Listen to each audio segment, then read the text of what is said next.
નમસ્કાર વિદ્યાર્થી મિત્રો, આજે આપણે ધોરણ 11નું એક ચેપ્ટર ગુરુત્વાકર્ષણ વિશે અભ્યાસ કરવાનો છે. ગુરુત્વાકર્ષણ બળ એ કુદરતી બળ છે. કુદરતની અંદર અસ્તિત્વ ધરાવતા કેટલાક બળોની વાત આપણે કરી ચૂક્યા છીએ, જેમાંનું એક બળ જે છે વિદ્યુત બળ, ચુંબકીય બળ, ન્યુક્લિયર બળ અને ગુરુત્વાકર્ષણ બળ. કુદરતી રીતે અસ્તિત્વ ધરાવતા આ બળો ઘણી બધી રીતે સમાન સિદ્ધાંત ઉપર કામ કરે છે. તો તે કઈ રીતે એકબીજા સાથે સામ્યતા ધરાવે છે તેનો પણ આપણે ખ્યાલ રાખશું તો આપણને ચેપ્ટર તૈયાર કરવું ખૂબ સહેલું પડશે. ગુરુત્વાકર્ષણ બળનો ખ્યાલ સૌપ્રથમ ન્યૂટન નામના વૈજ્ઞાનિકે આપેલો. ન્યૂટને કહેલું કે વિશ્વનો દરેક દર ધરાવતો કણ બીજા દર ધરાવતા કણ પર બળ લગાડે છે. આ બળ આકર્ષી પ્રકારનું બળ છે તથા આ બળનું મૂલ્ય કઈ કઈ બાબતો ઉપર આધાર રાખે છે તેની આપણે ચર્ચા કરવાની છે. તો સૌપ્રથમ બળના મૂલ્ય વિશે વાત કરીએ. બળ એ સદિશ ભૌતિક રાશિ છે. પછી તેની દિશા વિશે વાત કરીએ. સૌપ્રથમ આપણે આ ગુરુત્વાકર્ષણ બળને એક પરિમાણની અંદર વ્યાખ્યાયિત કરશું, પછી દ્વિપરિમાણમાં પણ વ્યાખ્યાયિત કરશું. તો સૌપ્રથમ ન્યૂટનના નિયમ પ્રમાણે ગુરુત્વાકર્ષણ બળ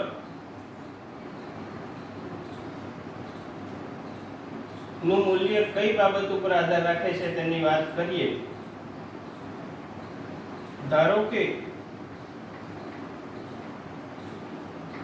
m1 દર ધરાવતો કોઈ એક કોણ છે તથા m2 દર ધરાવતો એક બીજો કોણ છે. આ બંને કોણ વચ્ચેનું અંતર ધારો કે r છે. તો ન્યૂટનના નિયમ પ્રમાણે કણ 1 પર લાગતું બળ અથવા તો કણ 2 પર લાગતું બળ, કણ 1 પર આકર્ષણ બળ લાગે છે એટલે કે કણ 1 2 તરફ આકર્ષાય છે તથા 2 પર પણ આકર્ષણ બળ લાગે છે 1 ને લીધે. તેથી 2 જે છે તે 1 તરફ આકર્ષાય છે એટલે કે 1 ઉપર કણ 1 ઉપર કણ 2 બળ લગાડે છે તથા કણ 2 ઉપર કણ 1 બળ લગાડે છે. બંને બળો આકર્ષી પ્રકારના હોવાને લીધે 1 2 તરફ ગતિ કરે છે તથા 2 1 તરફ ગતિ કરે છે. એટલે કે શૂન્યાવકાશની અંદર જો બંને કણોને r અંતરેથી મુક્ત કરવામાં આવે તો બંને કણો એકબીજા તરફ ગતિ કરશે. અત્યારે ધારો કે બંને કણો વચ્ચેનું અંતર r છે. જ્યારે બંને કણો r અંતરે છે, ગતિ કરતા નથી એવું ધારી લઈએ, અથવા તો બંને કણો જે છે ફિક્સ બાંધેલા છે, ત્યારે કણ 1 ઉપર 2 ને લીધે લાગતું બળ કેટલું, આ બળને આપણે ચોક્કસ નામ વડે દર્શાવીએ. 1 પર 2 ને લીધે એટલે આપણે F12 લખશું અને સમજશું આવી રીતે 2 ને લીધે 1 પર લાગતું બળ. તો ન્યૂટનના નિયમ પ્રમાણે આ બળનું મૂલ્ય એ બંને કણોના દળ ના ગુણાકારના સમપ્રમાણમાં હોય છે. બંને કણોના દર એટલે કે m1 અને m2 એનો ગુણાકાર એટલે ગુણાકારમાં છે અને સમપ્રમાણમાં હોય છે એટલે F12 ચલે છે m1 * m2 તથા તેમની વચ્ચેના અંતરના વર્ગના વ્યસ્ત પ્રમાણમાં હોય છે. બંને વચ્ચેનું અંતર r છે એનો વર્ગ અને વ્યસ્ત પ્રમાણમાં હોય છે. આ આપણે અત્યારે માત્ર મૂલ્યની જ વાત કરીએ છીએ માટે આપણે બળને માન વડે દર્શાવીએ. F12 સદિશ નું મૂલ્ય શોધવા માટે જે ચલ ને દૂર કરતા અચળાંક આવશે. આ અચળાંકને આપણે કેપિટલ G વડે દર્શાવીએ છીએ. G m1 m2 upon r square.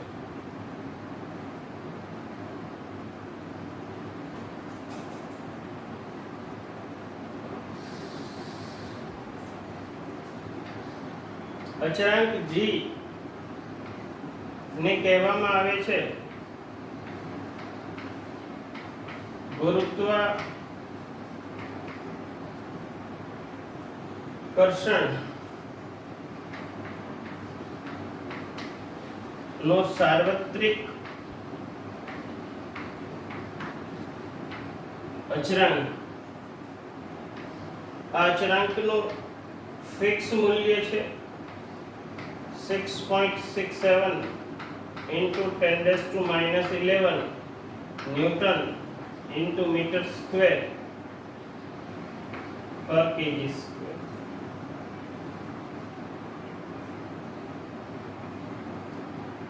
આમ કણ 1 પર 2 ને લીધે લાગતું બળ એટલે કે F12 equal to G m1 m2 upon r square થશે. તેવી જ રીતે કણ 2 પર કણ 1 ને લીધે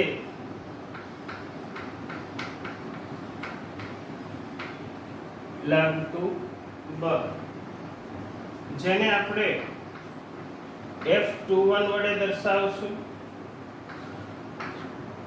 મૂલ્યની વાત કરીએ છીએ તો 2 પર 1 ને લીધે લાગતું બળ G m1 m2 upon r square. આમ કણ 1 પર જેટલું બળ લાગે છે તેટલું જ બળ કણ 2 પર લાગે છે માટે આપણે F12 સદિશનું મૂલ્ય બરાબર F21 સદિશનું મૂલ્ય લખી શકીએ. હવે આપણે દિશાની વાત કરીએ તો 1 એ 2 તરફ ગતિ કરે છે એટલે કે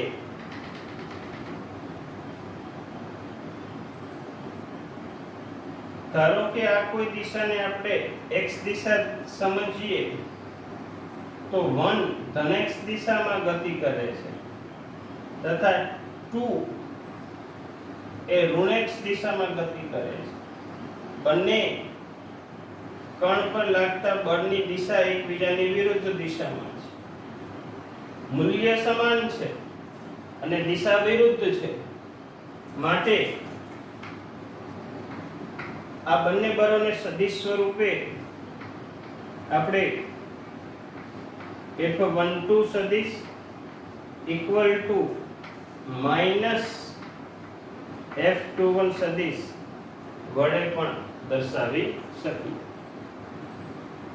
તો અહીંયા આપણે ગુરુત્વાકર્ષણ બળને આપણે એક પરિમાણની અંદર વાત કરી. હવે આ જ ગુરુત્વાકર્ષણ બળને આપણે દ્વિપરિમાણમાં કઈ રીતે લાગુ પાડી શકાય તેની ચર્ચા કરશું. તો સૌપ્રથમ આપણે ધારી લઈએ કે કોઈ બે કણ દ્વિપરિમાણની અંદર પડેલા છે.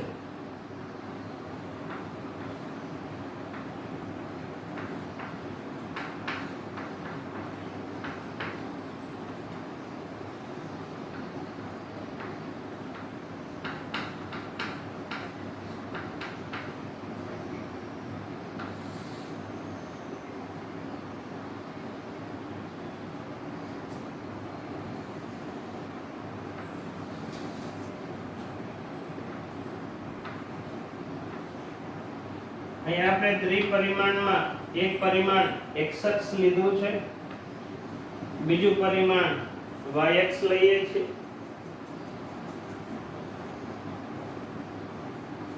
x અને y વડે જે સમતલ બને છે તે દ્વિપરિમાણ સમતલ થશે અને એ સમતલની અંદર ધારો કે કોઈ બે કણ m1 અને m2 આવેલા છે. દ્વિપરિમાણમાં છે માટે તેમને દર્શાવવા માટે બે યામની જરૂર પડશે, એટલે કે તેમને દર્શાવતો સ્થાન સદિશ 1 ને દર્શાવતો સ્થાન સદિશ r1 સદિશ છે તથા કણ 2 ને દર્શાવતો સ્થાન સદિશ r2 સદિશ છે. r1 સદિશ equal to x1 i caret plus y1 j caret લખી શકાય અને r2 સદિશ બરાબર x2 i caret plus y2 j caret લખી શકાય.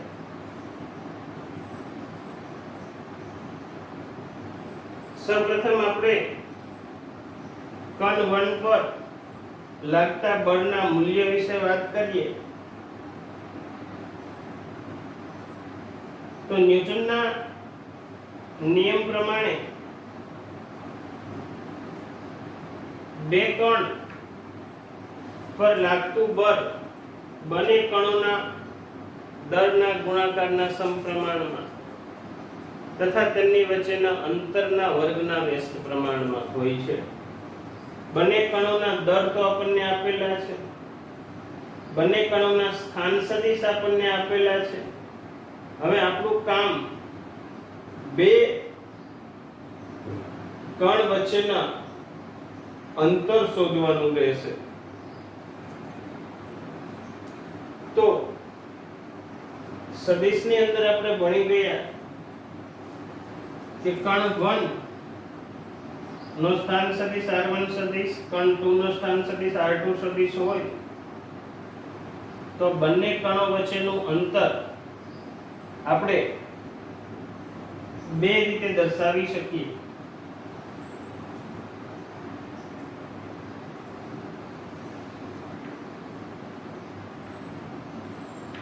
r12 સદિશ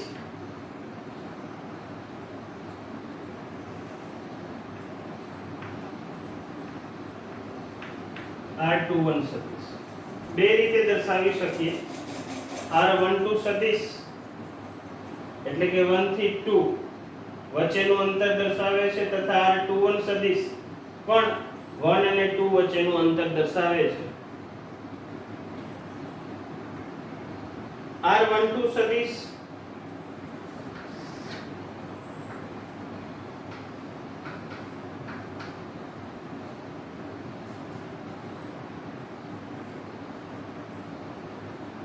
બરાબર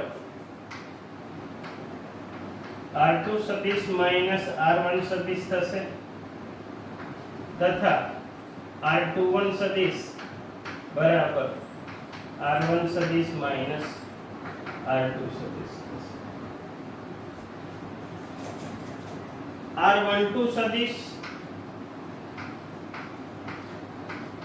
નું મૂલ્ય અને r21 સદિશ નું મૂલ્ય સમાન થશે. r12 અને r21 માં આટલો ફેર છે 5 - 2 એટલે 3, 2 - 5 એટલે -3. પણ જ્યારે તમે માત્ર મૂલ્યની જ વાત કરતા હોય તો માનાંકમાં લઈએ તો 5 - 2 માનાંકમાં લઈએ તો 3 અને 2 - 5 માનાંકમાં લઈએ તો પણ 3. એવી જ રીતે r2 - r1 કરીએ કે r1 - r2 કરીએ, બંનેનું મૂલ્ય જે છે એ બંને સમાન થશે, પરંતુ દિશા બંનેની વિરુદ્ધ થશે. r12 સદિશ ની દિશા આ થશે તથા r21 સદિશ ની દિશા આ થશે.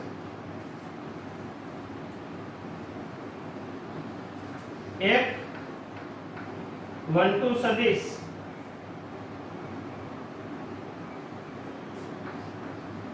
સદિશ સ્વરૂપે દર્શાવીએ એટલે કે 1 પર 2 ને લીધે લાગતું બળ એટલે કે f12 સદિશ જેનું મૂલ્ય g m1 m2 બંને વચ્ચેનું અંતર r12 સદિશનું મૂલ્યનો વર્ગ. આ 1 પર લાગતા બળની વાત કરી. હવે એની દિશાની વાત કરીએ જે ખૂબ અગત્યની છે. તો 1 એ 2 તરફ આકર્ષાય છે એટલે કે 2 તરફ એના ઉપર બળ લાગે છે અને આ દિશા વિચારો સદિશની અંદર શું શીખાતા આપણે કે આ દિશા દર્શાવી છે તો આ દિશાને દર્શાવતો એકમ સદિશનો આપણે ઉપયોગ કરવો જોઈએ. તો 1 ઉપર જે બળ લાગે છે એની દિશા અને r12 સદિશની દિશા બંને સેમ છે. માટે આપણે 1 પર લાગતા બળને r12 સદિશના એકમ સદિશ વડે દર્શાવી શકીએ. એટલે f12 સદિશનું મૂલ્ય અને દિશા r12 કેરેટ લખી શકાય. બરાબર સમજજો.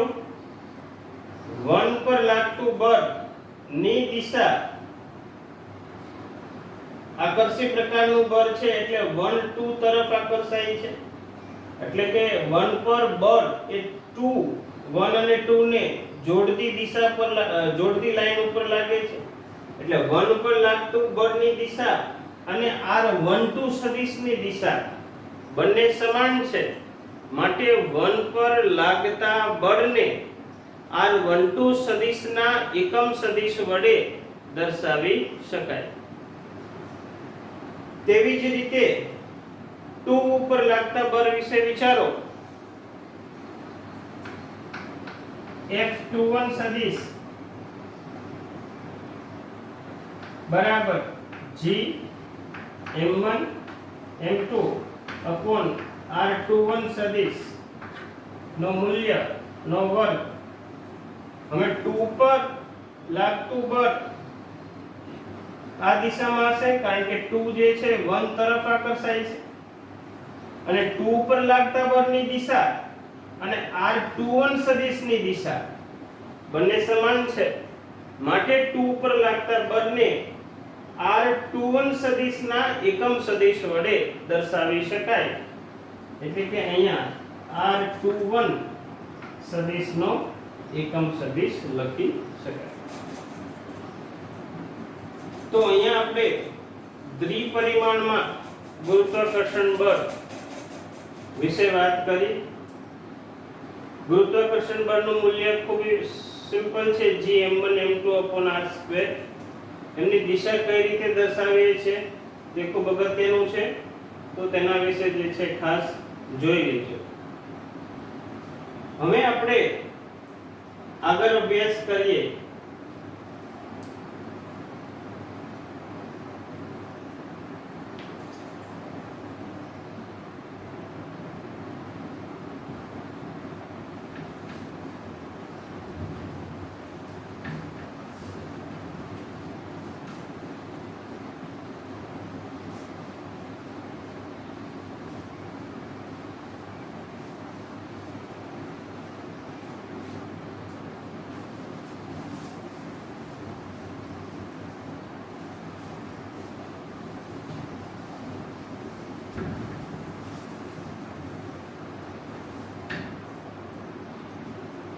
હવે આપણે ખૂબ અગત્યના મુદ્દાની વાત કરવા જઈ રહી છે.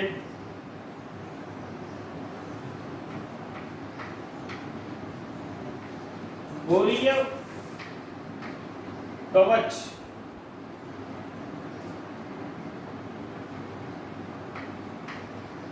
ને લીધે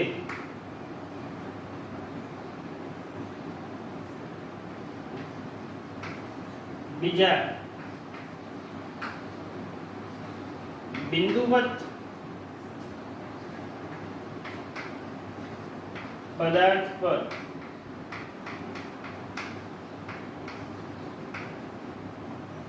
લાગતું બળ. તો બરાબર ધ્યાન આપશો. ગોળીય કવચ, તો સૌપ્રથમ સમજીએ કે ગોળીય કવચ કોને કહીશું. આપણે જાણીએ છીએ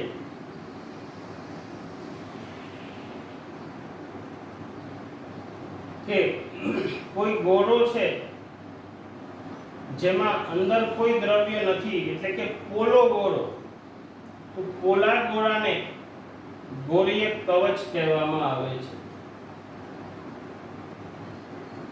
જેમાં અંદરની સાઈડ કોઈ દ્રવ્ય નથી. આ કવચને લીધે કવચના કેન્દ્રથી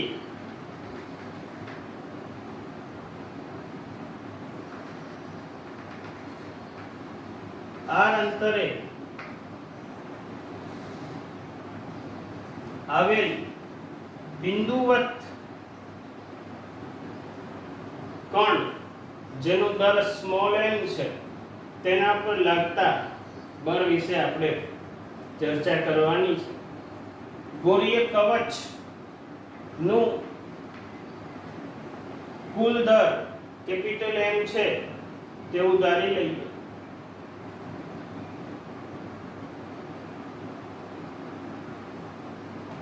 તો બરાબર સમજજો કે ગોળીય કવચને લીધે કવચ થી બહાર, કવચની બહાર આવેલા કણ પર લાગતા બળ વિશે વાત કરી રહ્યા છીએ. કવચની ત્રિજ્યા કેપિટલ R લઈએ.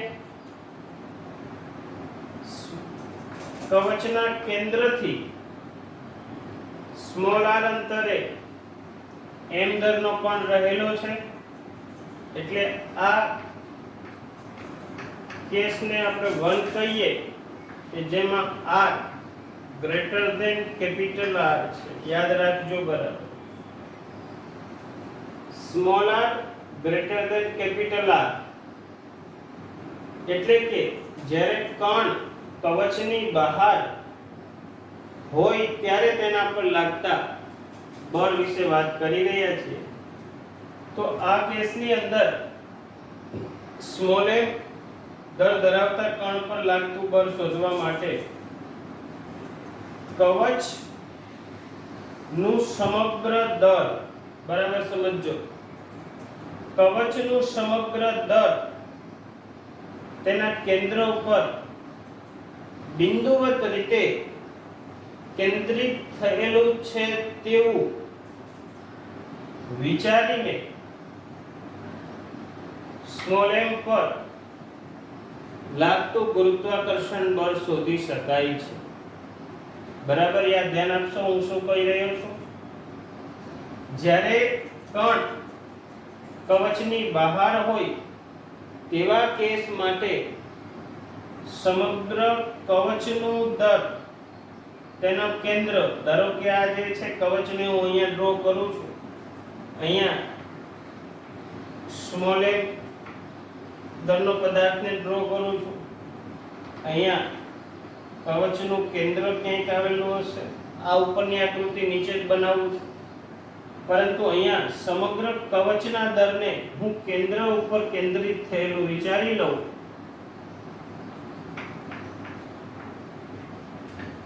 તો સમગ્ર કવચ એક બિંદુવત પદાર્થ બની જાય. સામે સ્મોલ m દરનો બિંદુવત પદાર્થ છે, અહીંયા કેપિટલ M દરનો બિંદુવત પદાર્થ થઈ જાય અને બંને વચ્ચેનું અંતર r છે. તો એક બિંદુવત પદાર્થ પર બીજા બિંદુવત પદાર્થ વડે લાગતું બળનો કેસ, એટલે કે આગળ આપણે જોયું એક પરિમાણ ને ત્રિપરિમાણમાં એ જ કેસ બની જાય છે. તો સ્મોલ m વાળા પદાર્થ દર પર લાગતું બળ Fm equal to g small m capital M upon r square થશે, તથા આ બળની દિશા બરાબર સમજજો. આ કણ પર લાગતા બળની દિશા કણના કેન્દ્ર તરફની હોય છે, એટલે કે એના પર બળ કેન્દ્ર જ્યાં હોય કવચનું કેન્દ્ર એ દિશામાં લાગે છે. એટલે કે દિશા જે છે એ કવચના કેન્દ્ર તરફની હોય છે. તો બહુ સિમ્પલ છે કે જ્યારે બિંદુવત પદાર્થ કવચની બહાર હોય તેવા કેસમાં સમગ્ર કવચનું દર તેના કેન્દ્ર પર કેન્દ્રિત થયેલું લઈએ તો બે બિંદુવત કણ થઈ જાય. બે બિંદુવત કણ ને લીધે લાગતું બળ Gm1m/r² ખૂબ સહેલાઈથી શોધી શકાય છે. હવે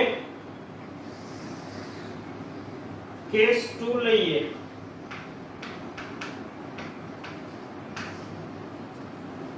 જ્યાં small r equal to capital R છે. એટલે કે ગોળીય કવચ ની ત્રિજ્યા કેપિટલ R છે અને કોણ એ કેન્દ્ર કવચની સપાટી પર આવેલો છે. એવા કેસની અંદર કણ પર લાગતું બળ શોધવા માટે કેસ 1 ની જ કન્સેપ્ટનો આપણે ઉપયોગ કરશું. કેન્દ્ર પર સમગ્ર કવચનું દર ધારી લઈએ.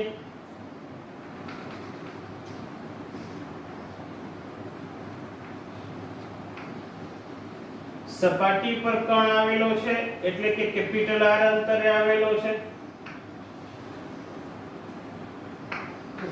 કણ પર લાગતું બળ F બરાબર G small m capital M upon capital R square થશે.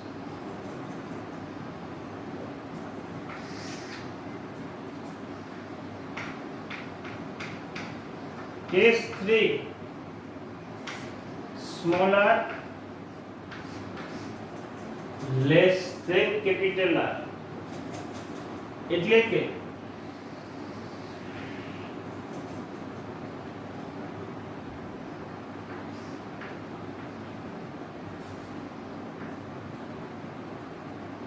કોણ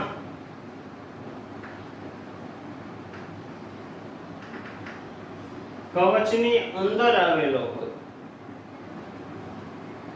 સ્મોલ m દરનો કણ કવચની અંદર આવેલો હોય ત્યારે તેના પર લાગતા બળની વાત કરી રહ્યા છે. એટલે કે small r less than capital R. આ કેસની અંદર કણ પર લાગતું બળ શૂન્ય થશે.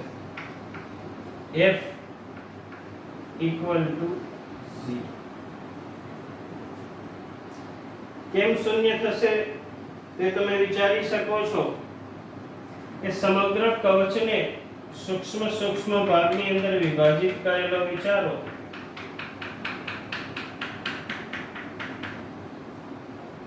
તો દરેક સૂક્ષ્મ ભાગ એક બિંદુવત કણ તરીકે વર્તે. તો આ બાજુના બિંદુવત કણ એને આ તરફ ખેંચે છે તથા આ બાજુના બિંદુવત કણોને લીધે તેના પર આમ બળ લાગે છે, આ બાજુના લીધે આ બાજુ લાગે છે. માટે આ કણ ઉપર લાગતું પરિણામી બળ એ શૂન્ય થશે. સ્મોલ અંદર નો કણ કવચની અંદર કોઈ પણ જગ્યાએ કોઈ પણ સ્થાને હોય તો પણ તેના પર લાગતું પરિણામી બળ હંમેશા શૂન્ય હોય છે. આ બરાબર યાદ રાખજો. ધોરણ 12 ની અંદર વિદ્યુત સ્થિતિમાન અને વિદ્યુત ક્ષેત્રની અંદર આ જ કન્સેપ્ટ આપણે ભણી ગયા છે, યાદ કરજો. વિદ્યુત ભારિત કવચને લીધે કોઈ બિંદુવત વિદ્યુત ભાર પર લાગતું બળ જ્યારે એ વિદ્યુત ભાર કવચની બહાર હોય ત્યારે શું, કવચની સપાટી પર હોય ત્યારે શું, અને કવચની અંદર હોય ત્યારે શું. તો એ વિદ્યુત બળને આ ગુરુત્વાકર્ષણ બળના કન્સેપ્ટ સાથે મેચ કરજો, 100% સામ્યતા જોવા મળશે. તો અહીંયા ખાલી નામ જ વિદ્યુત બળની જગ્યાએ ગુરુત્વાકર્ષણ બળ બદલાય છે. કન્સેપ્ટ એનો એ જ છે.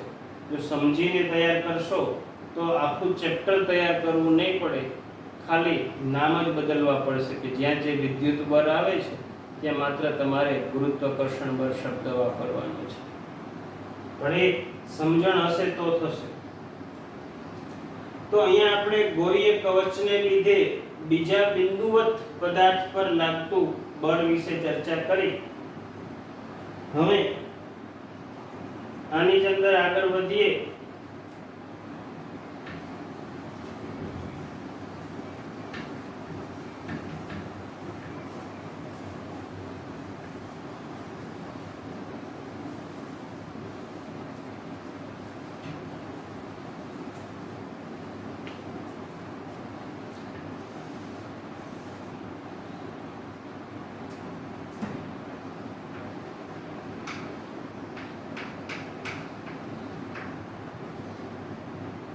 ઘન ગોળાને લીધે બીજા બિંદુવત પદાર્થ પર લાગતું બળ એની ચર્ચા આપણે કરશું.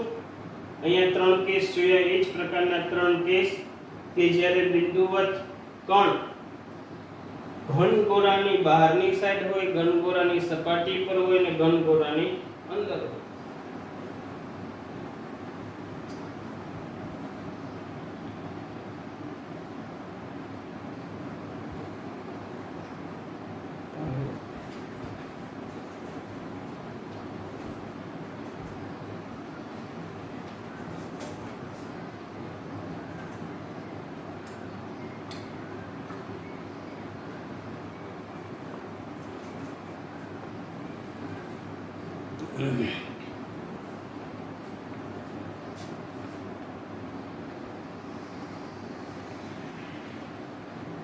બરાબર ધ્યાન આપશો.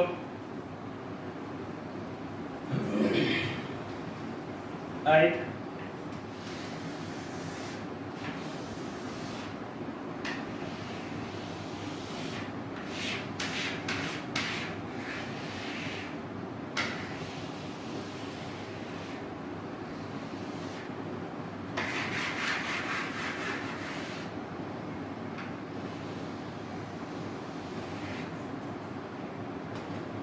ઘન ગોળો છે.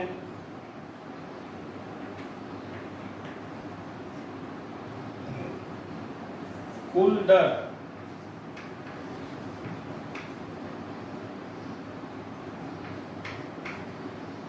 કેપિટલ M છે.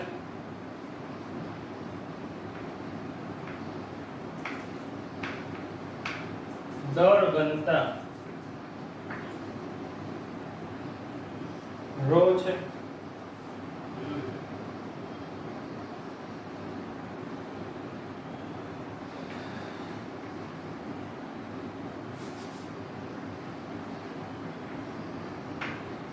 દર ઘનતા રો બરાબર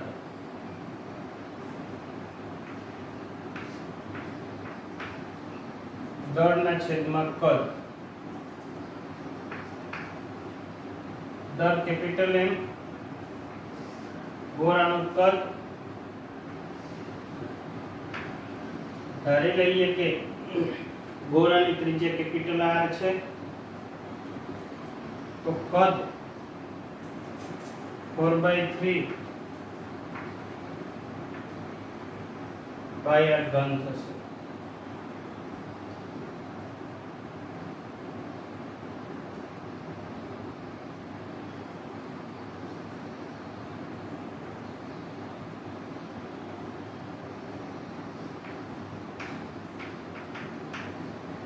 કેસ 1 ની વાત કરીએ,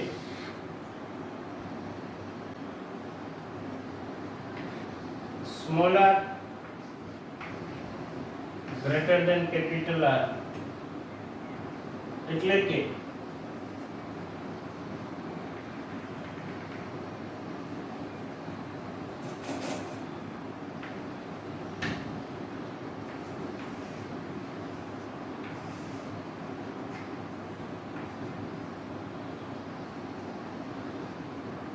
સ્મોલ m દર ધરાવતો કણ કેન્દ્રથી સ્મોલ r અંતરે છે તથા small r greater than r, એટલે કે કણ ઘન ગોળાની બહારની સાઈડ છે.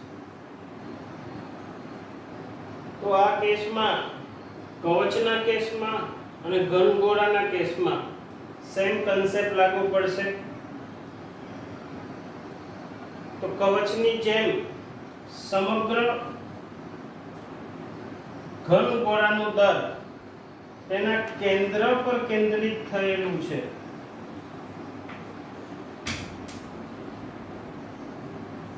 તેવું લઈ શકાય. અને કેવી રીતે વિચારીએ, તેના કેન્દ્ર ઉપર સમગ્ર દર લઈએ એટલે બિંદુવત કણ થઈ જાય. તો બે બિંદુવત કણ અને તેને લીધે લાગતું બળ આપણે સારી રીતે સમજીએ છીએ. F = G small m capital M r². Very simple. આ બળની દિશા એ ગોળાના કેન્દ્ર તરફ હશે. બળની દિશા ગોળાના કેન્દ્ર તરફ.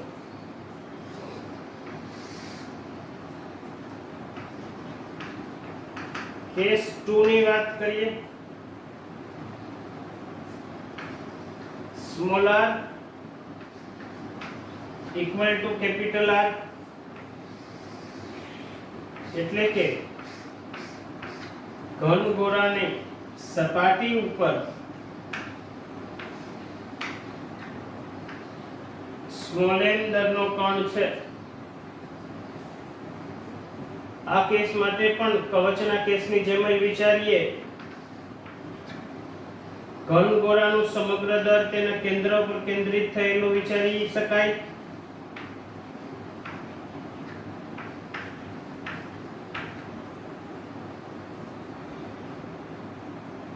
ઘન ગોળાનું સમગ્ર દર ગોળાના કેન્દ્ર પર કેન્દ્રિત થયેલું છે તેવું ધારીને સ્મોલ m દર ધરાવતા કણ પર લાગતું બળ શોધી શકાય. એટલે કે બંને પદાર્થને બિંદુવત તરીકે વિચારીને બળ શોધી શકાય.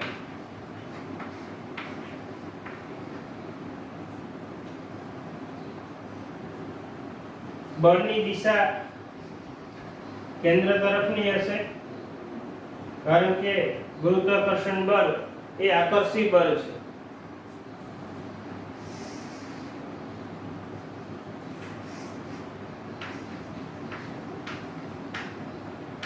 કેસ 3 જે આપણી માટે ખૂબ અગત્યનો છે,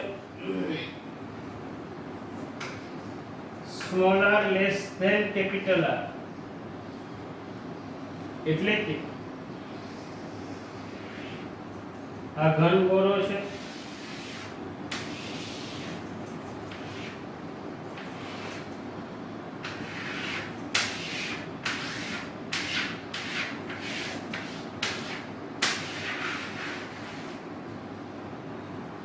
કેન્દ્ર r અંતરે સ્મોલ m દરનો કણ રહેલો છે. ગોળાની ઘન ગોળાની અંદર small r less than capital R. તો આ કણ પર હવે આ ગોળાને લીધે લાગતા બળનું મૂલ્ય અને દિશા શું તેના વિશે આપણે જોવાનું છે. તો બરાબર સમજજો.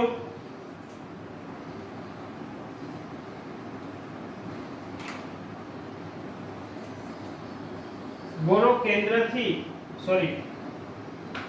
સ્મોલ m દરનો પદાર્થ કેન્દ્રથી સ્મોલ r અંતરે છે. તો સ્મોલ r અંતરેથી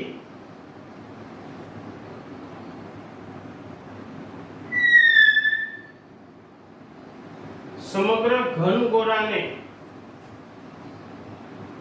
આપણે બે ભાગની અંદર વિભાજિત થયેલો વિચારી શકાય. આપણે વિચારવાનું છે. શું? તો કે સ્મોલ m દર નો કણ બરાબર ધ્યાન આપશો એ સ્મોલ r ત્રિજ્યા ધરાવતા ગોળા એક વિચારો અને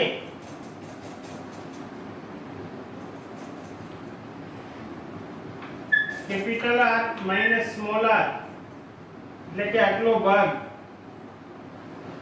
ધરાવતું એક કવચ વિચાર. હું અહીં આકૃતિ ફરીવાર ડ્રો કરું છું.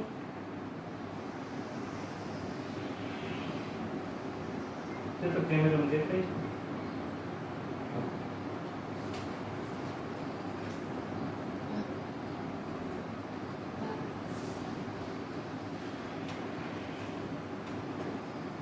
ઉપરની આકૃતિને હું ખાલી સમજવા માટે નીચે ડ્રો કરું છું.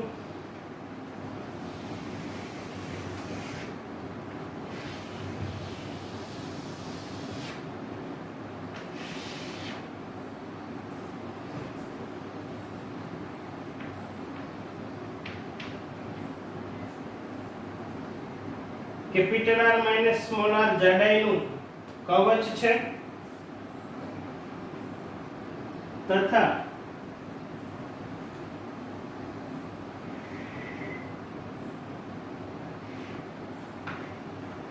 Small r capital R small r ત્રિજ્યાનો આ ઘન ગોળો છે.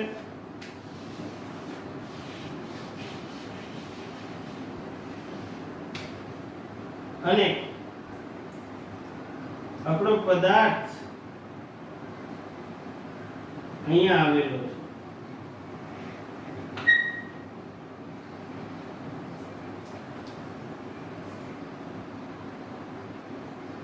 આપણો કેસ શું છે કે સ્મોલ m દરનો પદાર્થ ગોળાની અંદર કેન્દ્રથી r અંતરે હોય ત્યારે તેના પર લાગતું બળ કેટલું?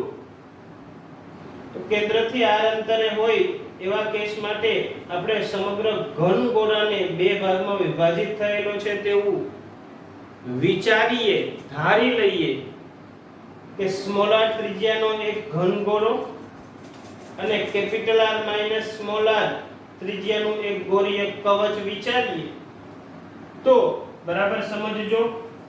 આ કવચ ની અંદર સ્મોલ m દરનો પદાર્થ છે અને ઘન ગોળાની બહાર સ્મોલ m દરનો પદાર્થ છે. બરાબર સમજજો.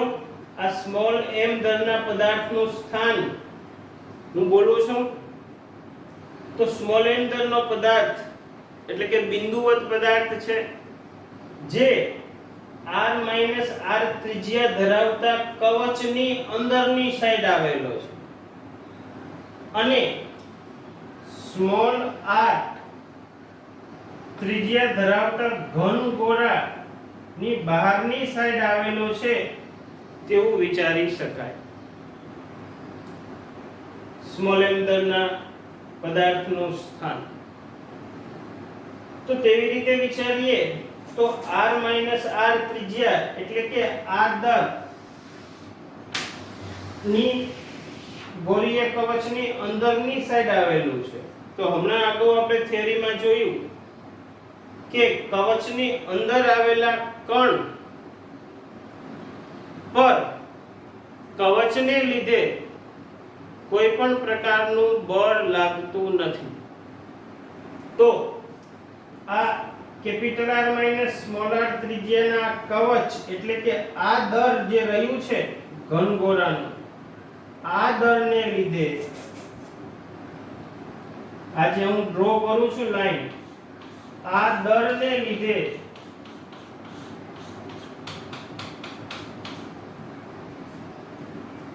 સ્મોલ m દરના પદાર્થ પર કોઈ પણ પ્રકારનું બળ લાગશે નહીં. તો તેના પર બળ કોણ લગાડશે? તો કે સ્મોલ r ત્રિજ્યા ધરાવતો ઘનગોળો, કેપિટલ R નહીં સ્મોલ r ત્રિજ્યા ધરાવતો ઘનગોળો જ માત્ર સ્મોલ m દર ધરાવતા કણ પર બળ લગાડશે.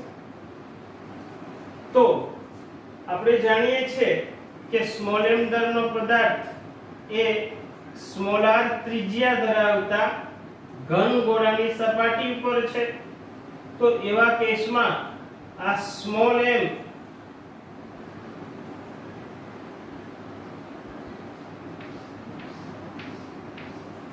સ્મોલ r ત્રિજ્યા ધરાવતા, સ્મોલ r ત્રિજ્યા મેં પીળા કલરથી ડ્રો કર્યું છે, સ્મોલ r ત્રિજ્યા ધરાવતા ગોળાનું સમગ્ર દર તેના કેન્દ્ર ઉપર કેન્દ્રિત થયેલું છે તેવું વિચારીએ.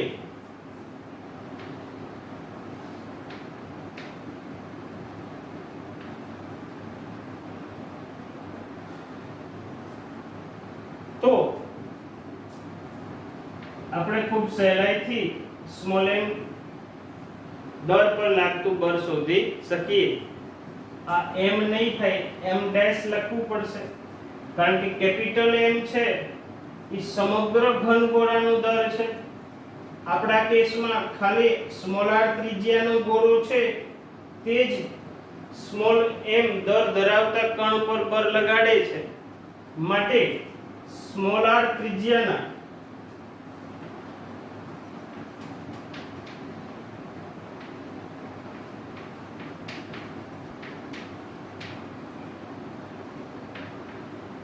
m ડેશ છે.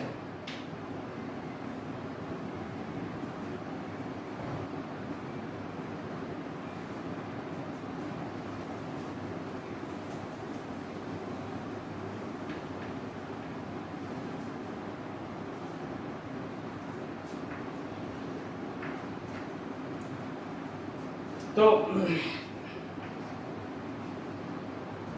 m ડેશ બરાબર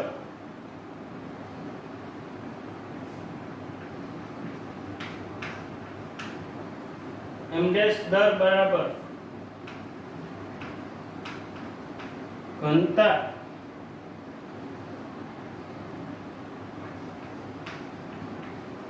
ગુણ્યા કદ થશે. કારણ કે આપણે જાણીએ છીએ ઘનતા બરાબર દરના છેદમાં કદ. m ડેશ એટલે કે આ ગોળાનું દર આપણને મળી જાય તો આપણું કામ પૂરું થઈ જાય. તો m ડેશ બરાબર ઘનતા, ઘનતા ઇક્વલ ટુ રો જે અહીંયા આપણે વ્યાખ્યાયિત કરી છે, ગુણ્યા કદ, કદ એટલે સ્મોલ r ત્રિજ્યાના ગોળાનું કદ 4/3 પાઈ સ્મોલ r ઘન થશે. Rho, rho equal to m ના છેદમાં 4/3 પાઈ r ઘન ગુણ્યા 4/3 પાઈ સ્મોલ r ઘન.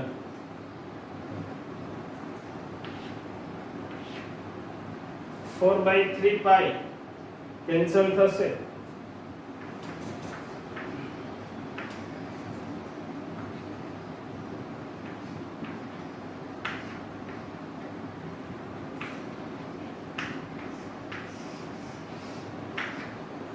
તો સ્મોલ r ત્રિજ્યાના ગોળાનું દર આપણને મળી ગયું કેપિટલ M ડેશ. હવે સ્મોલ m દર ધરાવતા કણ પર લાગતું બળ વાત કરીએ. F equal to G small m capital M dash upon r square થશે. G small m capital M dash equal to m r cube upon r square capital R cube. M dash ની જગ્યાએ મેં ઉપરની કિંમત મૂકી. r square cancel થશે તો finally લાગતું બળ G small m capital M upon capital R cube into R થશે, જે ખૂબ અગત્યનું ઇક્વેશન છે જેના વિશે આપણે આગળ પણ ચર્ચા કરશું. તો આમ કેન્દ્રથી સ્મોલ r અંતરે જ્યાં small r less than r છે તેવા અંતરે સ્મોલ m દર ધરાવતા કણ પર લાગતું બળ F equal to G small m capital M r ઘન capital R ઘન into small r થશે. તો આ ઇક્વેશન બધા સમજજો. આ જ ઇક્વેશન ઉપર આપણે આગળના વિડિયોની અંદર ચર્ચા કરશું. ત્યાં સુધી રજા આપશો. જય હિન્દ, જય ભારત.